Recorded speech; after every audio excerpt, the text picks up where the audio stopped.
Pada bulan Oktober 1347, suatu kapal laut Genoa kembali dari Laut Hitam, membawa hukuman mati kepada penduduk Eropa.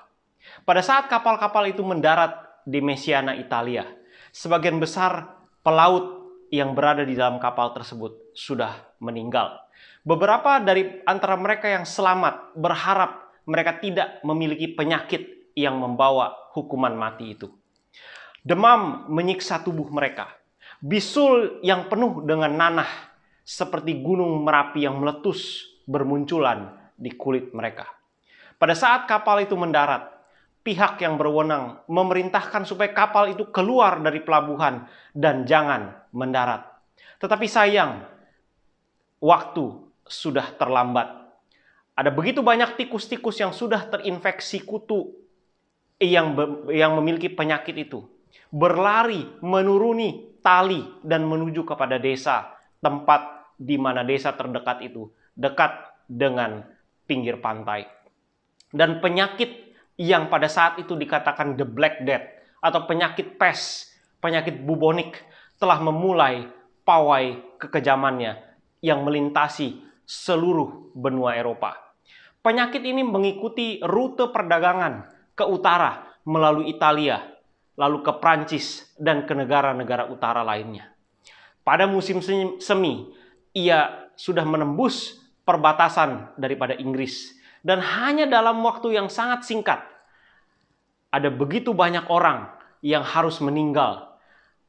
Kejadiannya begitu brutal. Hanya dalam waktu 5 tahun saja, ada 25 juta orang. Dan pada saat itu adalah jumlah sepertiga dari populasi Eropa yang meninggal. Dan saudaraku, itu baru permulaan. 3 abad kemudian setelah kejadian ini, penyakit tersebut masih mengamuk. Hingga pada tahun 1665, wabah itu masih menewaskan ratusan ribu warga London. Dan pada saat itu orang-orang bertanya, bagaimana kesudahannya? Ketika kita bertanya kepada orang-orang di zaman itu, kira-kira vaksin apa atau obat apa yang paling dibutuhkan? Mungkin saat itu jawaban mereka adalah antibiotik atau penisilin. Tetapi saat ini ketika kita bertanya, apakah vaksin, apakah obat yang paling dibutuhkan saat ini? Maka jawabannya bukanlah antibiotik, tetapi vaksin corona. Sebab kita sedang berada di tengah-tengah wabah COVID-19. Tetapi untuk kita yang sudah mengikuti sepanjang seluruh episode KKR sehubungan dengan judul kita, Allah Peduli, kita menyadari bahwa kita memiliki suatu masalah yang jauh lebih besar dan lebih dahsyat daripada virus corona, virus COVID-19, yaitu masalah dosa. Masalah dosa yang diawali dengan kesombongan. Sebelum kita masuk ke dalam pembahasan kita, mari sama-sama kita tunduk kepala dan kita berdoa. Bapa di sorga, pada saat ini Tuhan, kembali kami akan belajar akan firman-Mu. Mendengarkan akan firman-Mu Tuhan. Belajar dari kisah Daniel. Dan biarlah ya Tuhan, Engkau menyembunyikan hamba-Mu di balik salib Yesus. Dan biarlah Engkau yang semakin besar dan hamba-Mu yang semakin kecil. Tuhan, kami siap untuk mendengarkan. Berbicaralah kepada kami. Di dalam nama Yesus kami berdoa dan mengucap syukur. Amin. Pada episode sebelumnya, kita melihat bagaimana Daniel tetap di dalam kebiasaannya berdoa, walaupun di tengah-tengah ancaman kematian. Hubungannya dengan Tuhannya tidak terpengaruh oleh ancaman apapun, bahkan ancaman kematian sekalipun. Seperti Paulus yang mengatakan, sebab hidup bagiku adalah Kristus, dan mati adalah keuntungan. Bagi Daniel, lebih baik ia mati daripada terpisah dari Tuhannya. Kali ini kita akan belajar mengenai apa isi daripada doa Daniel. Di mana doa itu begitu menggugah kita, yang kita baca di dalam Daniel pasal 6 pada episode yang lalu. Kita akan masuk ke dalam pembahasan kita hari ini. Di dalam Daniel pasal 9. Kita akan memulai dari ayat 1. Daniel 9 ayat 1 berkata, pada tahun pertama pemerintahan Darius, anak Ahasiweros. Darius yang sama, sesuai dengan yang terdapat di dalam Daniel pasal 6. Darius anak Ahasweros dari keturunan orang Media yang telah menjadi raja atas kerajaan orang Kasdim, maksudnya kerajaan Babylon saat itu. Daniel pasal 9 terjadi bersamaan dengan Daniel pasal 6. Sama-sama di tahun pertama pemerintahan Darius orang Media. Ayat 2 mengatakan, pada tahun pertama kerajaannya itu, aku, Daniel, memperhatikan dalam kumpulan kitab jumlah tahun yang menurut firman Tuhan kepada Nabi Yeremia akan berlaku atas timbunan puing Yerusalem, yaitu 70 tahun. Saudaraku yang terkasih dalam Tuhan, sejarah mencatat bahwa kerajaan Babylon dimulai dari tahun 605 sebelum Masehi dan kekuasaannya berakhir di tahun 539 sebelum Masehi. Sekitar 66 tahun. Nah, kalau kita menghitung pada saat Daniel dibawa ke kerajaan Babylon pada saat dia masih muda oleh Raja Nebukadnezar, maka kejadian itu sudah berlalu sekitar 66 tahun dan sampai di tahun pertama masa pemerintahan kerajaan Darius. Kalau dihitung mungkin sudah sekitar 66 sampai 60 atau 67 tahun Daniel berada di Babylon. Dan Daniel menghitung tahun-tahun dari nubuatan di dalam buku Yeremia. Dan dia menyadari bahwa waktunya sudah semakin dekat. Yeremia 25 ayat 11 mengatakan, maka seluruh negeri ini akan menjadi reruntuhan dan ketandusan. Dan bangsa-bangsa ini akan menjadi hamba kepada Raja Babel 70 tahun lamanya. Saudaraku yang terkasih dalam Tuhan, pada saat itu ketika Yeremia menuliskan Yeremia 29 ini, itu adalah pada saat orang-orang Israel menjadi orang-orang tawanan di kerajaan Babylon. Dan nubuatan yang dibuat oleh Yeremia ini adalah sehubungan dengan Yerusalem, bahwa Yerusalem akan menjadi tandus sebab orang-orangnya akan diangkut dan menjadi hamba daripada Raja Babel 70 tahun lamanya. Satu ayat sebelum daripada Yeremia 29 ayat 11, yaitu Yeremia 29 ayat 10 mengatakan, sebab beginilah firman Tuhan, apabila telah genap 70 tahun bagi Babel, barulah aku memperhatikan kamu. Aku akan menepati janjiku itu kepadamu dan mengembalikan kamu ke tempat ini, yaitu ke Yerusalem. Dan pada saat kerajaan Media Persia naik ke permukaan dan Daniel menghitung akan tahunnya, 67 tahun, sudah dekat sampai 70 tahun. Dan Daniel juga membaca akan nubuatan Yesaya. Yesaya yang hidup bahkan sebelum waktu Yeremia. Yesaya hidup bahkan sebelum zaman Yeremia. Pada saat itu Yesaya menulis di dalam Yesaya 45 ayat 1. Beginilah firman Tuhan. Inilah firmanku kepada orang yang kuurapi, yang tangan kanannya kupegang, yaitu kepada Kores, supaya aku menundukkan bangsa-bangsa di depannya dan melucuti raja-raja, supaya aku membuka pintu-pintu di depannya dan supaya pintu-pintu gerbangnya tidak tinggal tertutup. Yesaya 45 ayat 13. Aku akan menggerakkan Kores dengan maksud penyelamatan dan aku akan membuka segala jalannya. Dialah yang akan membangun kotaku atau Yerusalem dan yang akan melepaskan orang-orangku yang ada di dalam pembuangan tanpa bayaran dan tanpa suap. Itulah firman Tuhan semesta alam. Yesaya 46 ayat 9 sampai 10 mengatakan, akulah Allah dan tidak ada yang seperti aku, yang memberitahukan dari mulanya apa yang kemudian dan dari zaman purbakala apa yang belum terlaksana. Saudaraku yang terkasih dalam Tuhan, Yesaya hidup di zaman sebelum Yeremia. Dan nama Kores itu sudah ditulis jauh sebelum Kores lahir. Jauh sebelum Israel dibuang ke Babylon. Dan ketika Daniel melihat ini dan mempelajari nubuatan ini, Daniel mengetahui bahwa saat kelepasan mereka sudah dekat. Daniel menghitung tahun-tahun pembuangan mereka di Babylon. Setelah 67 tahun, sudah 67 tahun mereka dibuang. dan raja besar yang mengalahkan kerajaan Babylon itu namanya sama persis tercatat seperti nubuatan Yesaya, yaitu Kores. Jadi kalau dihitung 66-67 tahun dan total 70 tahun yang dituliskan oleh yang dituliskan oleh Yesaya dan oleh Yeremia, maka tinggal 3 tahun lagi. 3 tahun lagi sampai saat Tuhan melepaskan mereka. Dan raja yang mengalahkan kerajaan Babylon pun adalah raja yang sama yang namanya ditulis oleh nubuatan Yesaya.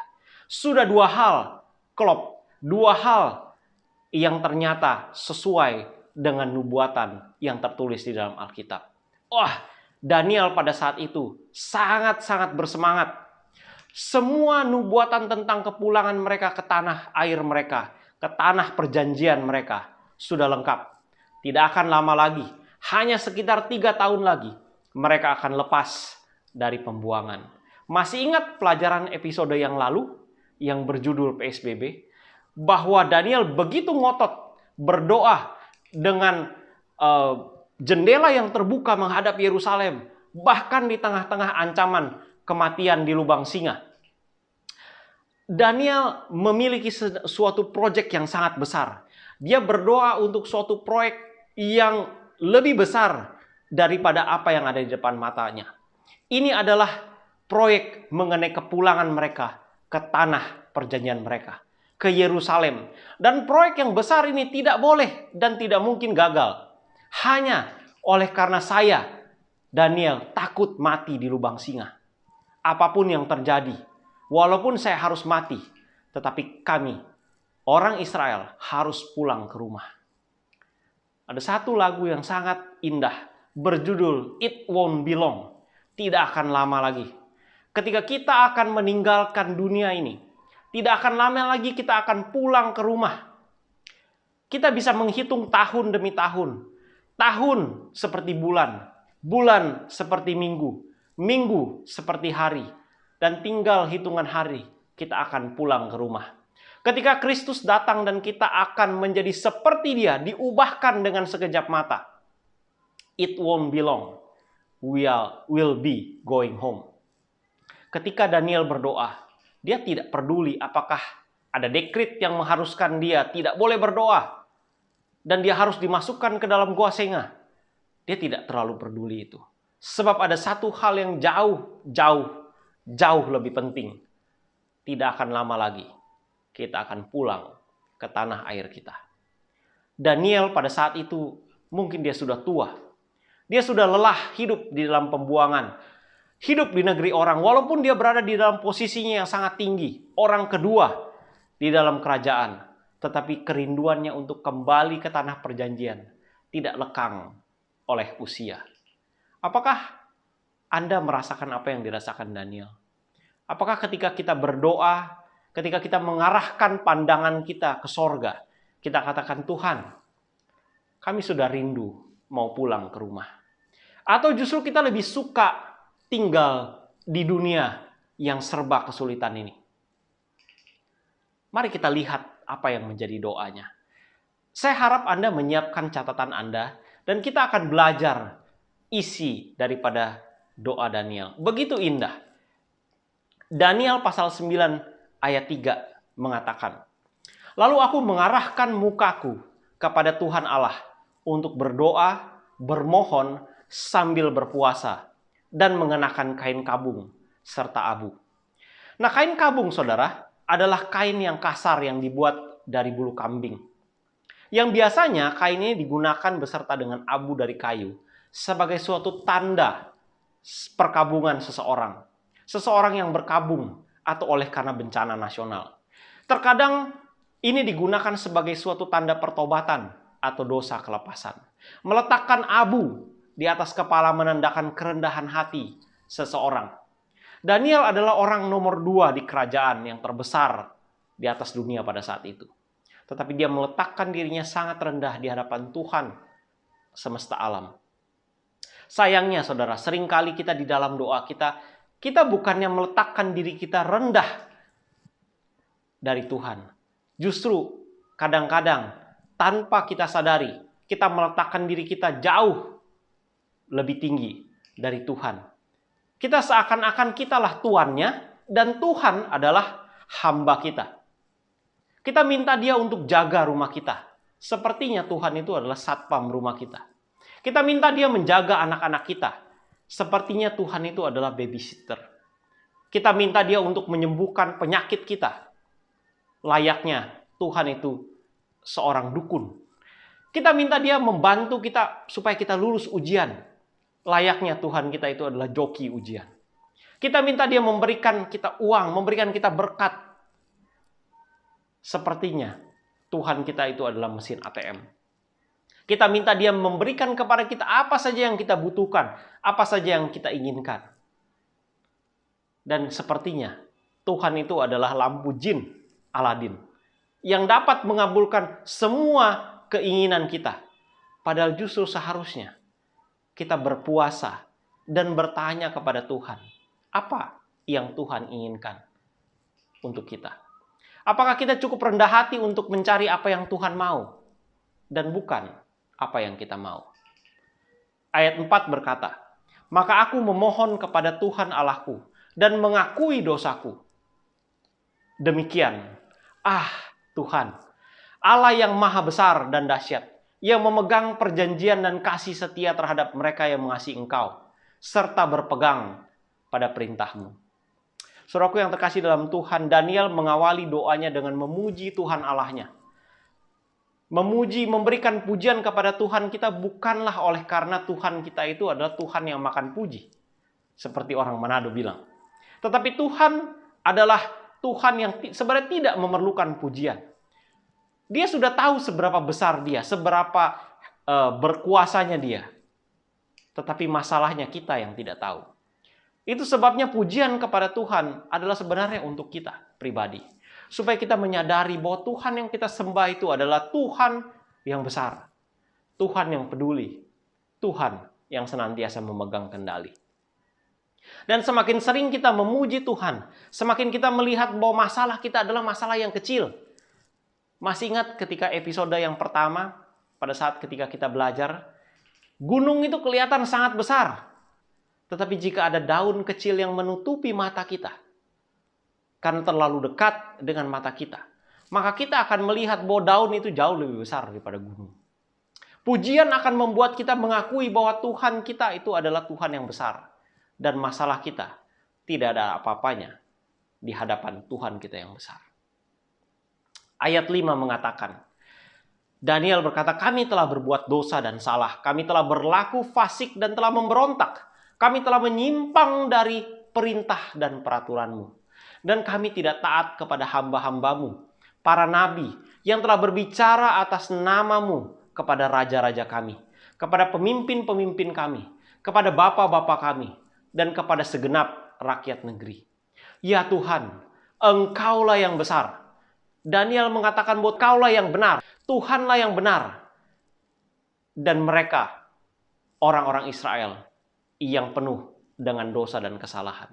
Hanya Tuhan dan firman-Nya lah satu-satunya yang benar. Tidak ada yang lain. Saudara, ini adalah satu poin kebenaran yang penting yang harus kita ingat.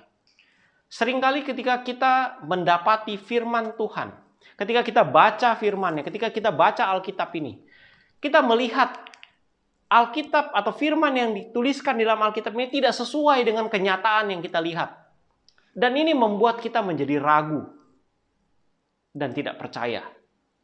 Oleh karena kita ragu dan kita tidak percaya, maka akhirnya kita tidak menurut.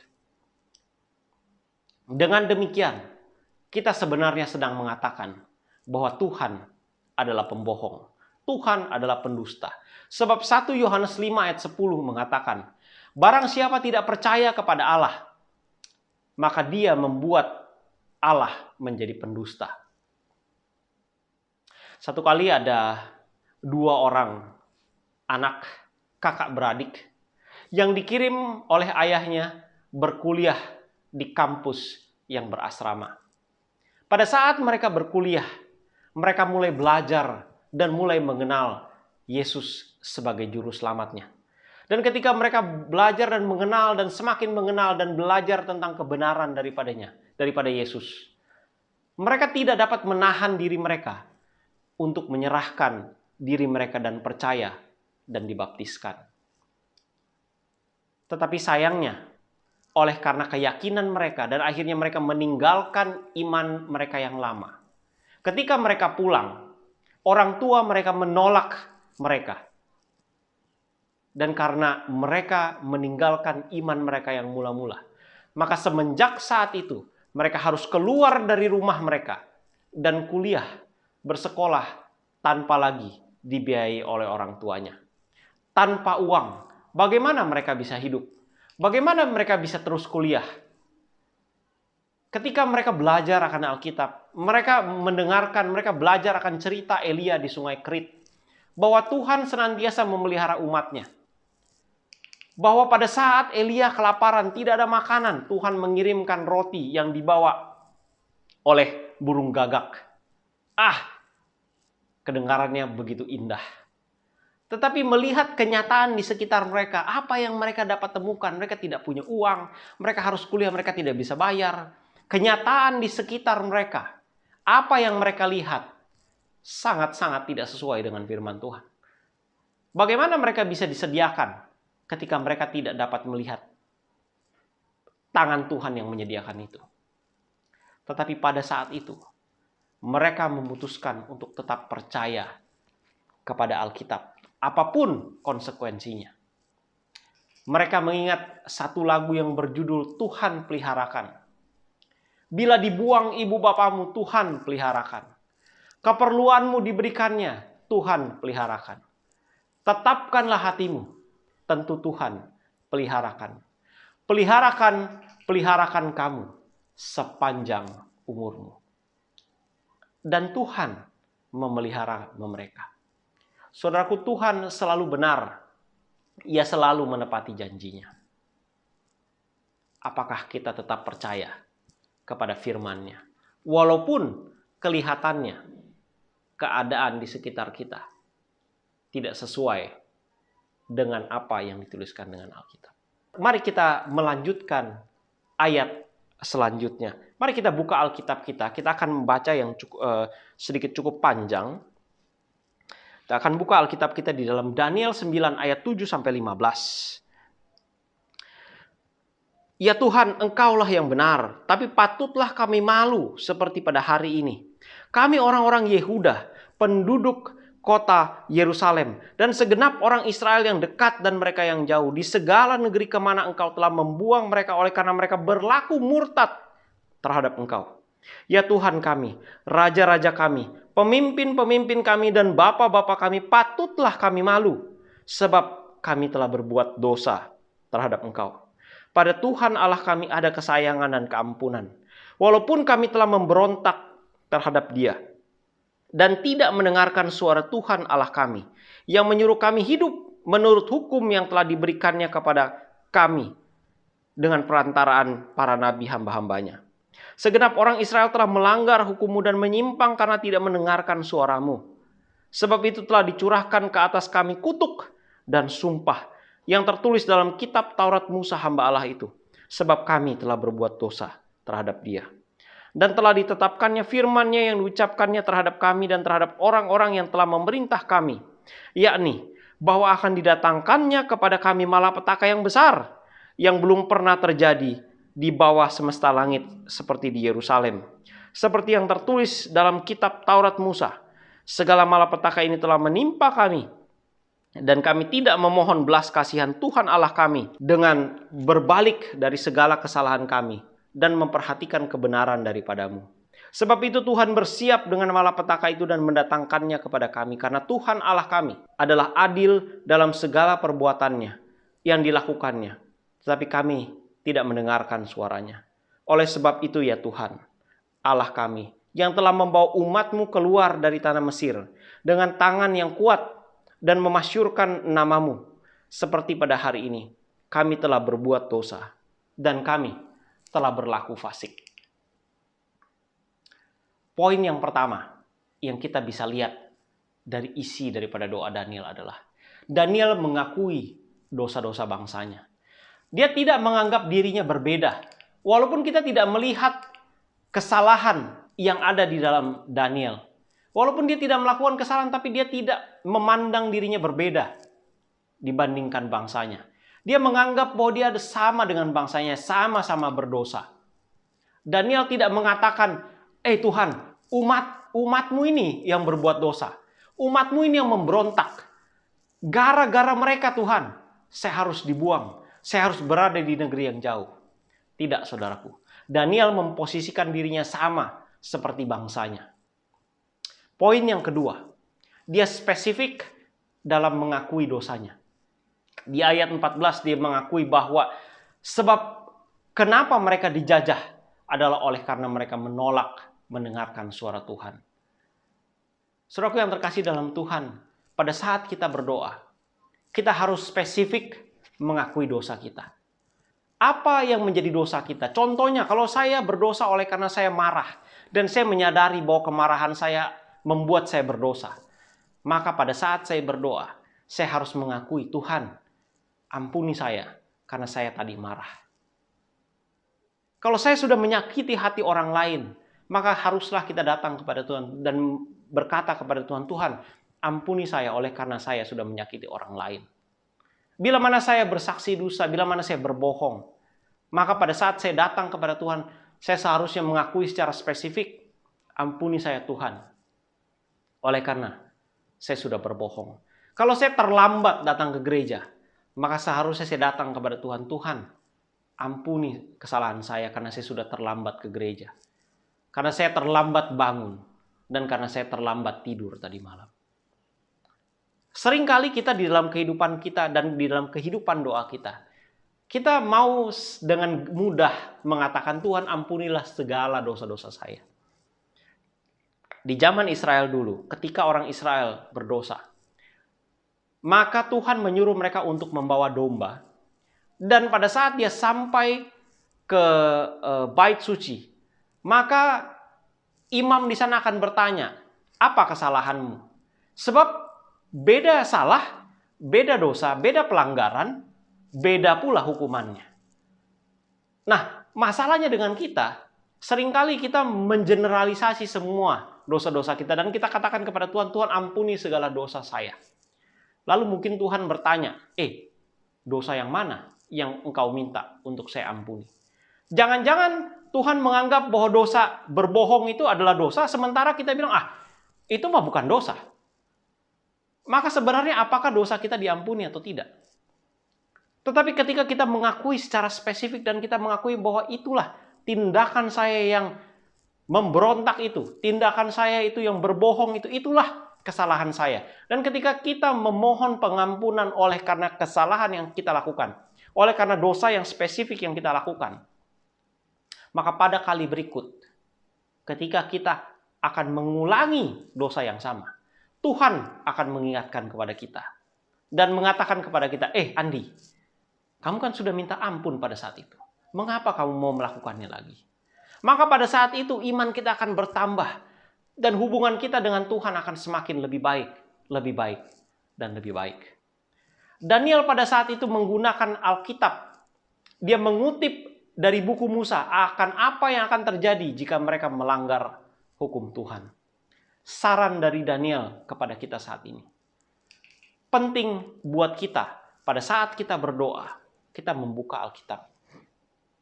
Supaya ketika kita berdoa sesuai dengan Alkitab. Alkitab akan membuat jalan doa kita tidak akan melenceng kemana-mana. Ketika kita berdoa sesuai dengan Alkitab, itu akan membuat kita mengerti mengapa kita ditimpa kesusahan. Mungkin jangan-jangan bukan cobaan Tuhan, mungkin oleh karena kita sendiri, kesalahan kita sendiri sehingga kita sakit, sehingga kita ditimpa kesusahan. Mungkin bukan cobaan Tuhan. Dan ketika kita berdoa dan menggunakan Alkitab, belajar akan Alkitab, Tuhan akan berbicara kepada kita melalui Alkitab. Nah, banyak orang, saya pikir cukup lucu, karena dia mau supaya Tuhan bisa bicara langsung kepada dirinya, entah melewati mimpi, entah melewati suara yang langsung datang. Tetapi dia lupa untuk belajar akan Alkitab. Dia lupa untuk belajar akan firman Tuhan. Saudaraku yang terkasih dalam Tuhan, Tuhan sudah berbicara melalui Alkitab. Kalau kita saja malas untuk baca Alkitab, bagaimana Tuhan mau bicara kepada kita melalui jalur lain di luar dengan Alkitab? Jangan-jangan malah kita tidak tahu bahwa itu sebenarnya bukan datang dari Tuhan, datang dari si musuh. Berdoa sesuai dengan Alkitab, menyadari, membuat kita sadar bahwa seringkali yang kita pikirkan adalah rencana kita, bukan rencana Tuhan. Poin yang ketiga, ketika Daniel berdoa, dia mencatat akan doanya. Dari mana saya tahu bahwa Daniel mencatat doanya? Itu ditulis di dalam Daniel pasal 9. Dia mencatat doanya. Nah, mencatat membantu kita untuk sistematis. Ada pepatah yang mengatakan pena yang tumpul lebih baik daripada ingatan yang tajam. Satu kali ketika saya bertemu dengan salah seorang kolega saya menyadari bahwa anak perempuannya itu menderita kecacatan. Dan perkembangan akan mentalnya itu sangat-sangat lambat. Pada usia 10 tahun, otaknya masih sama seperti anak yang berusia 3 tahun. Dan anak tersebut harus terus-menerus dibantu dalam segala hal oleh kedua orang tuanya. Lalu mendengar itu saya katakan, saya mau berdoa untuk anakmu. Wah, seperti biasa mungkin ya, kita kalau kita ngomong kita mau doakan, mungkin orang berpikir itu cuma basa-basi lah ya. Iya, terima kasih ya sudah mau berdoakan. Lalu saya mulai keluarkan handphone saya biasanya, karena biasanya saya suka catat pokok doa saya ke handphone. Saya akan tanya, namanya siapa ya, supaya saya catat, saya bawa dalam doa. Lalu dia katakan, anak saya namanya Samantha. Tapi pada saat itu mukanya berubah. Dia melihat bahwa ada kesungguh-sungguhan. Karena saya berniat untuk mendoakannya dan mencatatnya di dalam catatan saya. Saudaraku, berdoa dengan catatan akan membuat kita jauh lebih spesifik dan jauh lebih fokus. Ayat selanjutnya, Daniel 9 ayat 16 berkata, "Ya Tuhan, sesuai dengan belas kasihan-Mu, biarlah kiranya murka-Mu dan amarah-Mu berlalu dari Yerusalem, kota-Mu, gunung-Mu yang kudus. Sebab oleh karena dosa kami dan oleh karena kesalahan nenek moyang kami, maka Yerusalem dan umat-Mu yang telah menjadi celah bagi semua orang yang di sekeliling kami. Oleh sebab itu dengarkanlah, ya Tuhan Allah kami, doa hamba-Mu ini dan permohonannya, dan sinarilah tempat kudus-Mu yang telah musnah ini dengan wajah-Mu demi Tuhan sendiri." Poin yang keempat yang kita bisa ambil adalah Daniel memohon agar kemuliaan Tuhan, agar tempat kudusnya dikembalikan.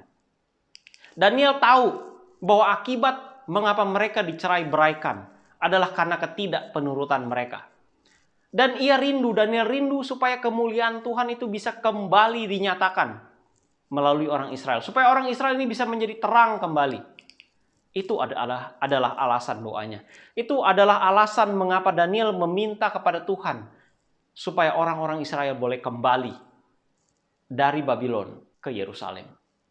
Sebab ketika orang Israel menjadi orang yang merdeka, ketika orang Israel menjadi bangsa yang berdiri di atas kaki mereka sendiri, maka pada saat itulah mereka dapat menjadi terang kepada seluruh bangsa. Kembali, apa yang dapat kita ambil? Di dalam kehidupan doa kita, apa yang menjadi alasan kita dalam kita berdoa? Apakah alasan doa kita lebih banyak untuk kepentingan pribadi atau justru untuk kemuliaan Tuhan? Bahwa ketika kemuliaan Tuhan hilang dari diri kita, itu bukan oleh karena pihak luar, bukan oleh karena penganiayaan bangsa lain. Daniel tahu bahwa kenapa mereka harus menjadi hamba, harus menjadi orang buangan di kerajaan Babylon. Itu bukan oleh karena bangsa Babylon adalah bangsa yang kuat, bukan oleh karena Nebukadnezar itu sangat perkasa, bukan oleh karena Nebukadnezar itu lebih hebat dan bangsa Babylon lebih hebat daripada bangsa Israel. Bukan, saudara. tetapi oleh karena ketidakpenurutan, oleh karena pembangkangan daripada umat Tuhan. Kalau kita baca cerita orang Israel di sepanjang Alkitab, masalah orang-orang Israel tidak pernah datang dari luar. Masalah orang Israel itu bukan orang Kanaan, bukan orang Filistin, bukan orang Het, orang Amori, orang Feris, orang Yebus, orang Girgasi. Masalah mereka adalah oleh karena mereka tidak menurut. Oleh karena mereka berbalik setia. Daniel 9 ayat 18 mengatakan, "Ya Allahku, arahkanlah telingamu dan dengarlah, bukalah matamu ya Tuhan. Lihatlah kebinasaan kami dari kota yang disebut dengan namamu. Sebab kami menyampaikan doa permohonan kami ke hadapanmu ya Tuhan. Bukan," nah ini sekali lagi yang indah, "bukan berdasarkan jasa-jasa kami, tapi berdasarkan kasih sayang Tuhan yang begitu melimpah-limpah. Ya Tuhan, dengarlah. Ya Tuhan, ampunilah. Ya Tuhan, perhatikanlah dan bertindaklah dengan tidak bertangguh oleh karena Engkau sendiri, Allahku, sebab kotamu dan umatmu disebut dengan namamu." Seringkali kita berdoa sesuai dengan keinginan kita. Seakan-akan kita mau mencoba untuk merubah Tuhan menuruti keinginan kita. Kadang-kadang ketika kita menginginkan akan sesuatu, ketika kita kepengen sekali akan sesuatu, kadang-kadang kita berdoa terus-menerus meminta Tuhan supaya Tuhan mengabulkan doa kita. Saya mau membawa kita kepada satu cerita. Cerita seorang raja Israel. Seorang raja Israel yang begitu terkenal. Namanya adalah Raja Hizkia. Pada saat Raja Hizkia saat itu ketika dia berada di dalam posisi puncak, ketika kerajaannya itu menjadi suatu kerajaan yang sangat kokoh. Pada saat itu Raja Hizkia jatuh sakit. Dan Tuhan mengatakan melalui nabinya kepada Raja Hizkia, "Raja Hizkia, ini adalah saatmu untuk beristirahat. Persiapkanlah semua kerajaan, persiapkanlah keluargamu, karena sebentar lagi engkau akan tidur dan beristirahat sama seperti leluhurmu." Oh, Raja Hizkia sangat pedih. Lalu tidak lama kemudian dia berdoa memohon kepada Tuhannya dan berkata kepada Tuhannya, "Tuhan, masa Tuhan tidak dapat melihat betapa aku setia Tuhan. Betapa aku mengasihi Tuhan, betapa banyak hal yang sudah aku lakukan buat Engkau Tuhan. Tolonglah, berikan kepada saya kesempatan untuk hidup." Pada saat itu Raja Hizkia nagging, meminta terus-menerus, merengek terus kepada Tuhan. Dan Tuhan akhirnya mengabulkan apa yang menjadi permohonan Raja Hizkia. Belum sampai nabi itu keluar dari area kerajaan, Tuhan memberikan perintah kepada nabi itu untuk kembali kepada Raja Hizkia dan katakan kepadanya, "Aku memberikan kepadanya 15 tahun lagi umur tambahan kepada dia." Wah, ini menjadi berita yang begitu mengagumkan dan berita yang begitu indah. Dan pada saat itu ketika dia sudah sembuh, maka banyak orang datang mengunjungi Hizkia dan bertanya apa yang sedang terjadi. Bahkan utusan-utusan yang datang dari Babylon datang kepadanya untuk bertanya kepada Raja Hizkia apa yang terjadi. Dan Raja Hizkia pada saat itu bukannya dia memperlihatkan akan kebesaran Tuhan yang membuat mujizat menyembuhkan dia dari keadaan yang hampir mati. Dia justru menunjukkan kebesaran kerajaan Yehuda yang dia sudah bangun. Dia memperlihatkan utusan-utusan Babylon ini kepada begitu banyak emas, begitu banyak perak, begitu banyak harta yang dimiliki oleh kerajaan itu. Dan pada saat itu Tuhan berbicara kepada Raja Hizkia melalui nabinya dan katakan, "Apa yang kamu lakukan ini? Oleh karena kamu tidak menjadi terang, maka kerajaanmu akan diambil oleh kerajaan Babylon." Babylon melihat bahwa kerajaan Yehuda adalah kerajaan yang begitu besar. Yerusalem begitu bagus. Dan akhirnya dijatuhkan oleh Raja Babylon. Saudaraku yang terkasih dalam Tuhan, ketika kita terus-menerus meminta, kita perlu tahu satu hal. Tuhan tahu yang terbaik. Raja Hizkia diberikan 15 tahun tambahan, membuat bukan sesuatu hal yang lebih baik, tapi justru lebih buruk. Di saat itulah lahir seorang anak keturunan Raja Hizkia yang bernama Manasye, raja yang paling jahat sepanjang sejarah Israel. Saudaraku yang terkasih dalam Tuhan, kita perlu tahu bahwa Tuhan kita adalah Tuhan yang tahu yang terbaik untuk kita. Kita perlu berserah kepada Tuhan dan mengakui bahwa apapun yang terjadi, walaupun ketika itu Tuhan tidak mengabulkan apa yang kita inginkan, Tuhan tahu yang terbaik. Mari kita lihat kelanjutan ceritanya. Ketika Daniel sementara berdoa, terbanglah dengan cepat ke arahku, kata Daniel. Gabriel dikirim Tuhan untuk menjawab doa Daniel. Bayangkan, saudara, Daniel belum sempat selesai berdoa. Belum dia menyelesaikan doanya. Malaikat itu sudah dikirim Tuhan datang kepadanya untuk memberikan jawaban. Saya tidak tahu seberapa jauh jarak antara surga dengan bumi. Tapi sebelum Daniel selesai berdoa, jawabannya telah datang. Daniel pada saat itu ketika dia berdoa, dia melihat bahwa masalah yang paling utama yang mereka hadapi adalah masalah pembuangan orang-orang Israel ke Babylon. Dan pada saat itu vaksin, obat terhadap masalah mereka, solusi terhadap masalah mereka adalah untuk mereka dapat pulang ke tanah perjanjian, tanah Yerusalem. Menariknya, solusi yang diberikan Tuhan di ayat berikutnya, yang sayangnya kita tidak dapat bahas, adalah nubuatan 70 minggu sehubungan dengan kedatangan Mesias. Daniel meminta kelepasan mereka dari pembuangan. Oleh karena Daniel melihat masalah itu adalah sangat serius. Tetapi Tuhan memberikan solusi, memberikan jawaban yang jauh lebih baik. Yaitu Tuhan, Allah mengirimkan Yesus untuk melepaskan mereka dari dosa. Bahwa Tuhan tahu masalah terbesar orang Israel adalah masalah dosa. Masalah yang sama yang kita hadapi saat ini. Dosalah yang membuat kita belum dapat pulang ke rumah kita di sorga. Pada saat ini kita mungkin berpikir bahwa vaksin, obat yang terbaik, yang paling dibutuhkan pada saat ini adalah vaksin yang dapat melepaskan kita dari corona. Kita pikir corona adalah masalah terbesar kita saat ini. Tapi Tuhan tahu bahwa masalah kita bukan itu. Masalah kita adalah dosa. Sebab walaupun kita kena kepada corona, walaupun corona itu bisa hilang dari muka bumi kita, toh pada akhirnya kita juga akan mati. Dan sebenarnya Tuhan tidak menginginkan itu. Tuhan tidak mau kehilangan kita. Kelepasan kita dari dosa jauh lebih utama daripada kelepasan kita dari masalah corona. Dan Yesus dikirim supaya bisa mati buat kita, mengorbankan nyawanya, supaya kita bisa lepas dari kuasa dosa.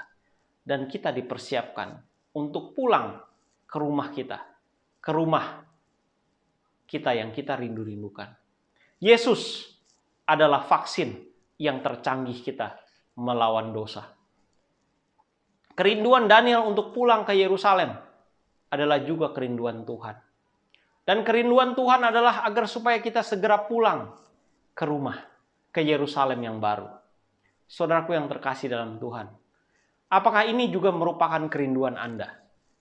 Pada saat di zaman Daniel, proyek besar mereka adalah untuk berdoa dan memulangkan bangsa Israel ke tanah mereka, tanah perjanjian. Saat ini saudara, Tuhan memiliki proyek yang sangat besar, yaitu untuk membawa kita semua pulang.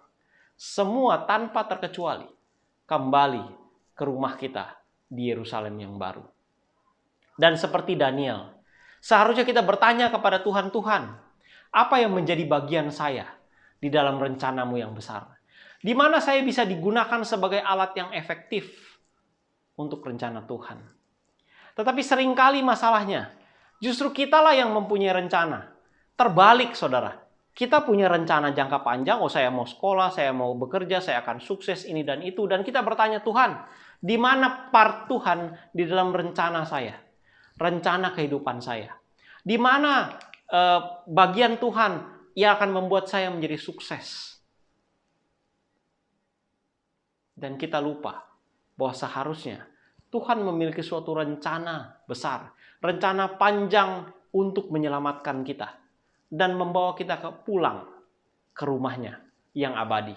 Membawa kita supaya kita bisa hidup selama-lamanya berserta dengan Tuhan.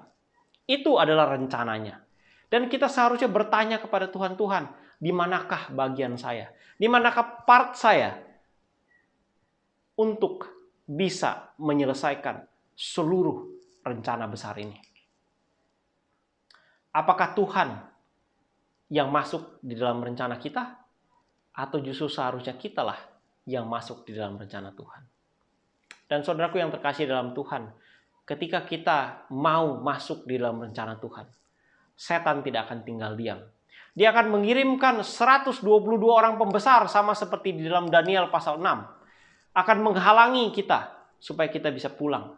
Dia akan membuat kita sangat sibuk. Dia akan membuat kita tidak terlalu peduli kepada Allah yang peduli. Saudaraku yang terkasih dalam Tuhan, setan tidak akan tinggal diam. Dia akan berusaha untuk menghalangi kita dengan segala macam cara.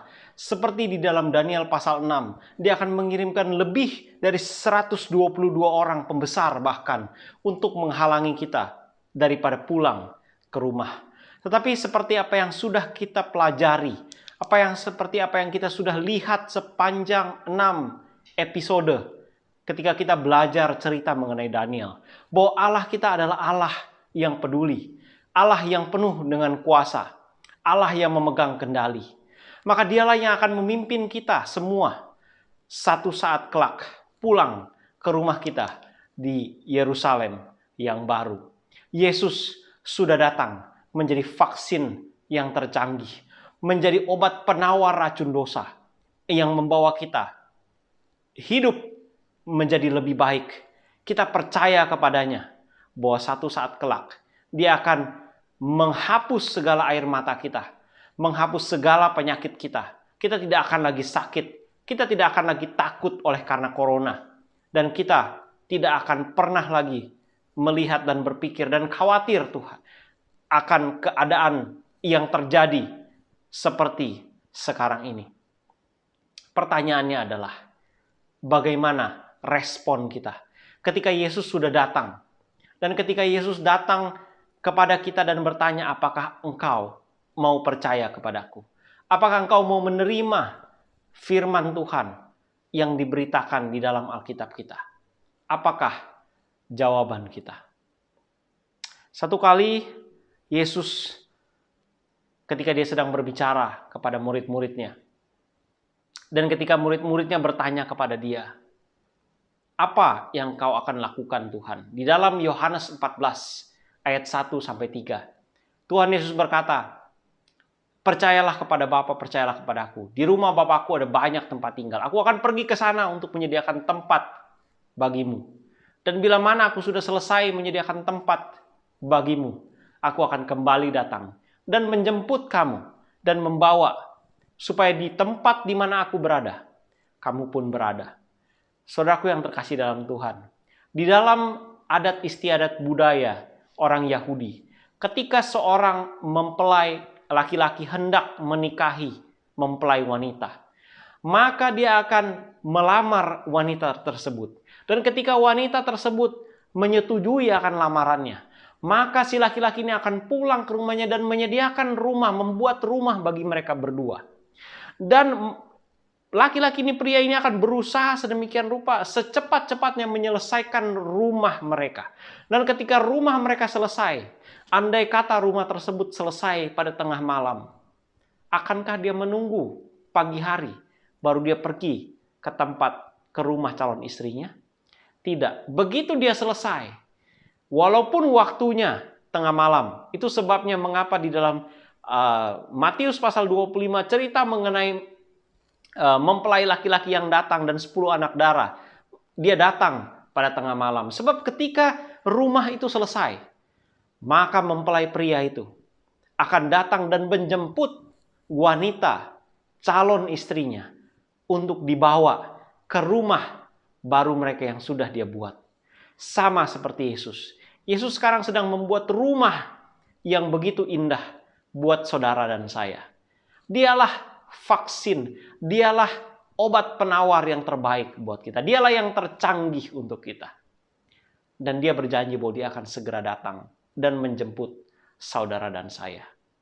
Jika saudara sama seperti saya, rindu supaya Tuhan Yesus segera datang, maka saya mau mengundang kita semua untuk sama-sama tunduk kepala dan kita berdoa. Bapa di sorga, di akhir daripada episode seri KKR, seri seminar kesehatan dan kebaktian kebangunan rohani yang berjudul Allah Peduli. Kami menyadari Tuhan bahwa Engkau begitu peduli akan kehidupan kami. Bahwa Engkau begitu mengasihi kami Tuhan. Dan Tuhan, kami begitu rindu supaya Yesus boleh datang kembali dan menjemput kami. Menyelesaikan berbagai masalah yang kami hadapi. Masalah corona, masalah kesulitan, kemiskinan, masalah ekonomi, dan berbagai macam masalah, masalah sosial, masalah dengan keluarga. Tuhan, Engkaulah vaksin yang tercanggih. Biarlah di dalam mempelajari mengenai Engkau, di dalam kami belajar akan firman-Mu Tuhan, kami boleh mendapatkan jawaban, dan kami boleh terbebas, dan kami boleh mengerti bahwa Tuhan begitu mengasihi kami. Terima kasih Tuhan atas penyertaan Tuhan sepanjang pelajaran kami. Dan kami mau serahkan hidup kami ke dalam tangan-Mu. Sekiranya ada dosa dan kesalahan kami yang belum kami akui Tuhan, ingatkan kami, supaya tidak ada masalah di antara kami dengan Engkau. Dan bila mana Engkau datang pada kali yang kedua, kami boleh bersiap dan bersama-sama dengan Engkau pulang ke rumah yang sudah kami rindukan dan kami nanti-nantikan. Sebab kami berdoa ini semua di dalam nama Yesus yang adalah Tuhan dan Juru Selamat kami. Amin. Di akhir dari episode KKR Allah Peduli ini, jika Anda tertarik untuk belajar Alkitab lebih dalam, atau mungkin hanya sekedar ingin didoakan, jangan sungkan untuk menghubungi kami. Kami akan sangat senang melayani Anda. Sampai bertemu di waktu yang akan datang, dan Tuhan senantiasa mengasihi Anda. Shalom.